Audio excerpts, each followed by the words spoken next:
win as a team. So it's kind of like, how do you balance the fine line of not getting too confident, but still stashing a little bit of confidence in your guys' back pocket, going out there like, okay, we can beat the best of the best. Yeah, I mean, we're very happy about the win, but we just got to look at the bigger picture. That's just step one. For a long road, a long season. Our goal is a national championship, so all wins count.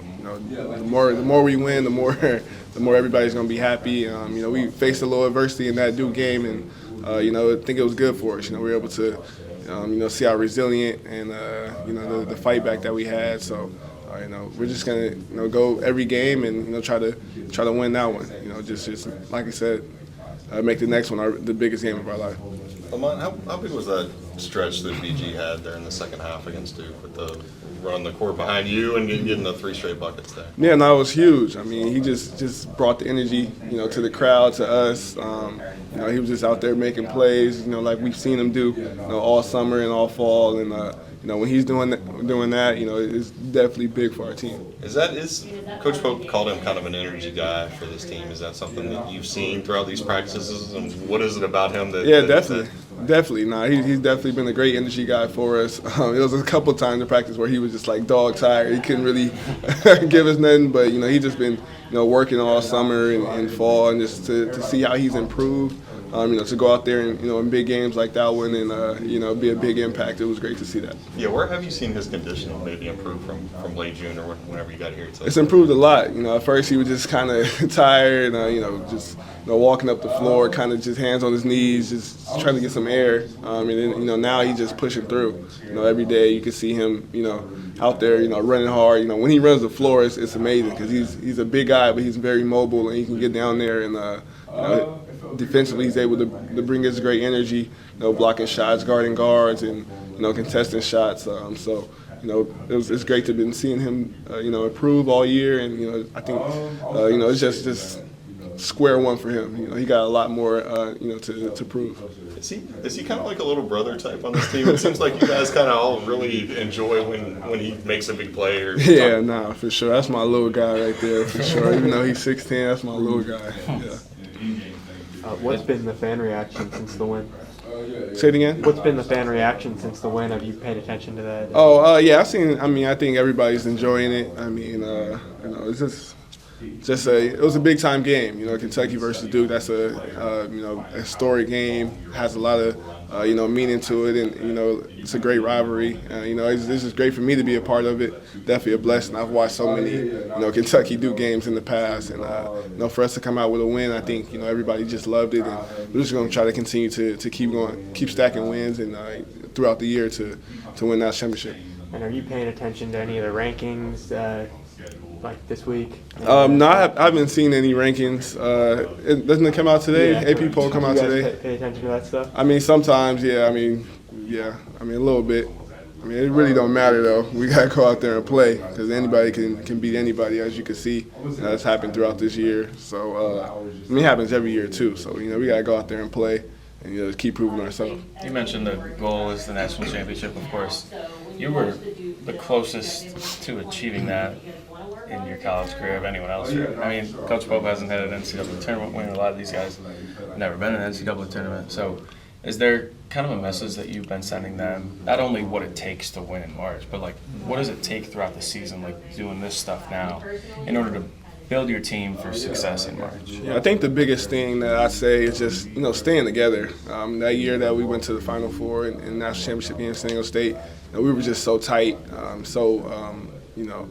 our chemistry was so just extreme that it was that we were able to push throughout the year, and we were playing for each other, and at that point no one wanted to let each other down, and I just want to bring that to this team and have them understand that us being a unit is gonna just carry on throughout the year. Do you remember any bumps in the road that year that you guys powered through? And you guys haven't had any bumps yet. Obviously, it's so early. You get this first big win, but you guys are going to have some bumps later on. So, what do you remember about kind of powering through bumps in the road? Yeah, we had a couple. I remember it was just one time we lost to Boise at their place, I want to say, and it was a very close game. We were up a lot, and then just end of the game we just cut it down. And after that, we had a players only meeting. We watched the game and just talked about no, we can't have this happen anymore. We have a bigger goal in mind, and we don't want to let anybody take that from us. And we just had that combo, and just after that, we just kept stacking wins, and we ended up winning the conference, winning the conference tournament, and winning big in March. So that was one point that I always remember, and I'll try to bring that to this year's team. Yeah, as the accountability, it seems like you guys hold each other accountable. You guys have talk at halftime before Pope even gets in there, right? In that Duke game. So, do you feel like that's a good sign for your team that you guys hold each other accountable and Definitely. the players lead? Definitely. I mean, I think our coaches have done a great job of letting the players lead. Even throughout summer and fall. Always hearing a player's voice. So, us doing that at halftime was definitely big for us. Coming back in that game. But yeah, just having a player-led team, it always helps. Like I said, just us being connected and us having that chemistry. We're going to be able to go out there and achieve great things. Have you ever had a coach come in a game at halftime and the first thing he does is ask the players what he thought was wrong or what they thought went wrong? No, it's actually the first time. I think. I think a couple times in San Diego, Coach Dutcher has asked us what we're seeing. But yeah, this is definitely a little new, but I love it. We're able to lead each other and then also accept the coaching from him. What were those conversations in that halftime that helped you all come out and with a little bit more pep in your step in the second half and come out with the win? Yeah, I mean, we just talked about the things that we were struggling with at the time. Transition defense was one. We were turning the ball over. I think we had 7 or 8 turnovers in the first half. We wanted to clean that up, and then one of the biggest messages was just don't panic. There's a lot more game left. We have a whole second half, 20 minutes left, and we were just talking about those things. Who were the most vocal guys in situations like that on this team? I'd definitely say Andrew Carr, Amari, Jackson, Kerr. It's actually almost everybody. Kobe, Ansley, everybody. Everybody's talking at that point. Like I said, we're an experienced team. We got a bunch of 50-year guys. A lot of guys have won, a lot of games in college basketball. So everybody knows that up and downs come in the game. So we were just ready to go into that second half, fight back.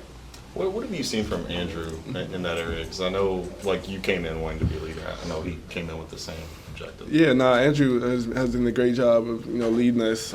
He's always a positive energy, positive voice, always correcting mistakes and for us and things like that. And just having him, we always call him our team dad. So he's always been a great leader for us throughout the year, and we're just excited for him to just continue to grow as a leader.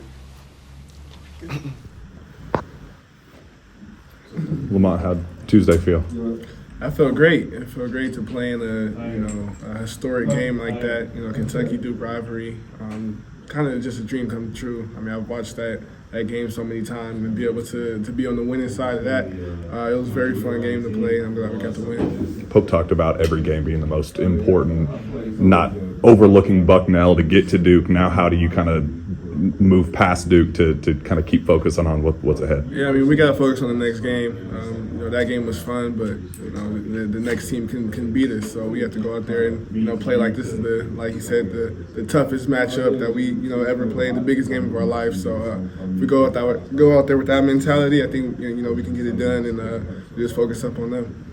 Obviously, you guys are such an experienced team, veteran guys like yourself. How much do you think that experience kind of played into the win at Duke and just knowing how to execute down the stretch and not get rattled by anything that was happening during the game? Experience was key. I think it just helped us not panic. When Duke went up, especially in the second half, we had made a comeback and they went back up. Nobody panicked. Everybody was just calm and ready to keep fighting and come back in the game. Yeah, Coach Pope talked about at halftime, by the time he went in there, you guys had already kind of identified things yourself, try to fix the problems from the first half.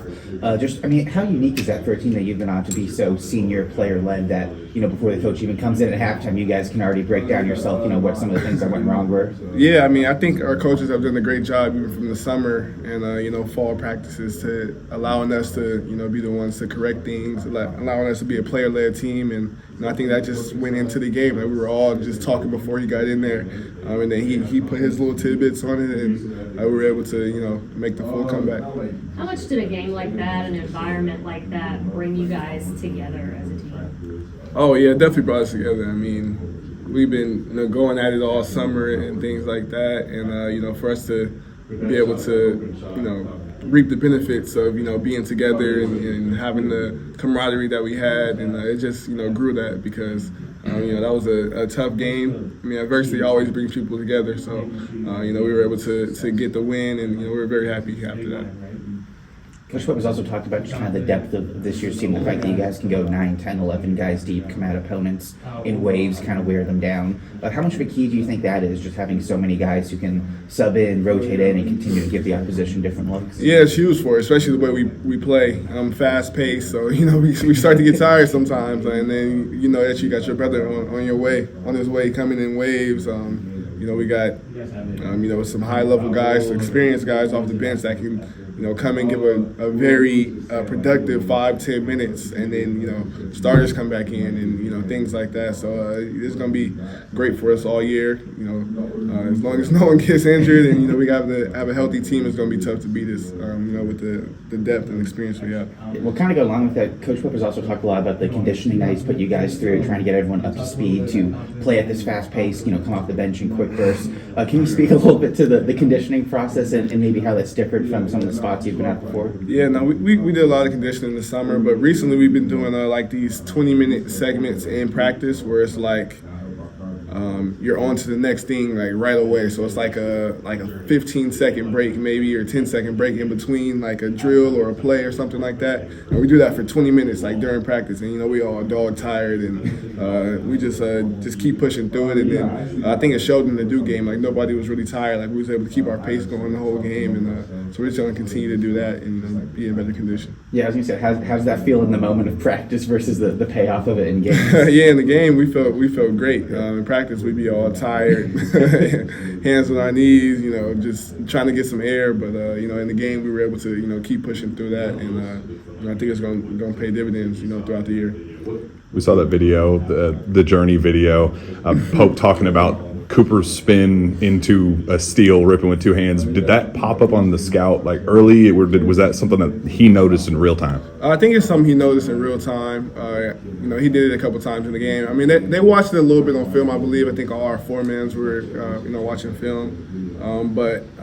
Yeah, I mean, that's just a smart guy, smart coach. He knew what was going to happen, and it helped us out. Ortega was able to make a big play, and helped us get the win. Have you ever had a coach that kind of just sees things 2, 3, 4 steps ahead and kind of just notices things in real time the way he does to make adjustments to be able to kind of execute down the stretch the way? Yeah, I definitely have. The way Coach Pope does it is very special. Helped us in that point. But yeah, I have a couple coaches, especially like my high school coach, Coach Dotson. He was very good at seeing things ahead, especially like calling plays out. Like I know what he's doing. We're gonna get this play out. But yeah, Coach Pope does it. It's gonna be great for us throughout the year. What are you guys expecting out of this Lipscomb team? Lipscomb is a very tough team. They played. I want to say Arkansas very tough at their place. They just had a tough one with Western Kentucky yesterday. They got some really talented players. The offense that they run is pretty hard to guard. So we're just going to try to do our thing and be able to try to disrupt their offense and be able to make plays on our offense, especially in transition. Coach Pope has spoken to us about defensive punches, wanting to kind of vary that up for you guys. Just from a player's perspective, what does defensive punches, mean to you? How does he communicate that to you guys? And what are you looking forward to improving on that end of the court against Lipscomb? Yeah, I mean, defensively, I feel like we did a great job, especially in the second half versus Duke. First half we were kind of messed up. They did a lot of good things, like moving us around, the ball screen defense, transition. They were really good. So second half we kind of locked in and were able to slow them down.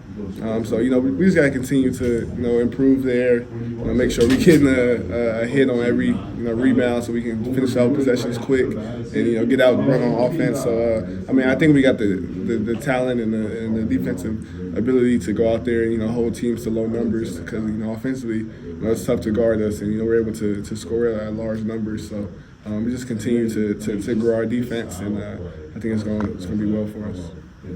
Thank you. That run that BG had, just kind of flipped the momentum the way to just.